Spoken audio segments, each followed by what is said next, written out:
pero estamos viendo que una de sus mayores utilidades es la sierra.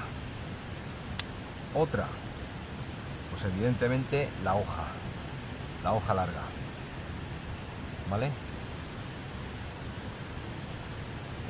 Con esta hoja y en conjunción con la sierra me he hecho yo varios bastones para el campo.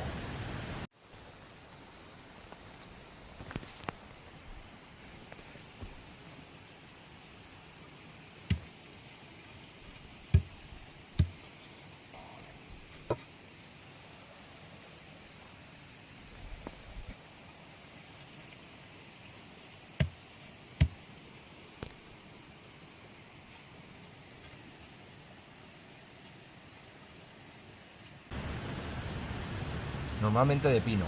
Una vez me hice uno de roble y costó cortar, porque el roble es mucho más duro que el pino. Otra utilidad, pues serían las tijeras. Estas tijeras, una vez afilando un palo, ¿no? Pues me rompí una uña, no sé, no recuerdo ahora qué uña fue, pero bueno. Y recordé que tenía la navaja con las tijeras, digo, bueno, pues voy a probar. Y corta, eso corta, vamos, no sé si se verá. Ahí. Corta la verdad que bastante bien. Para ser unas tijeras tan chiquititas,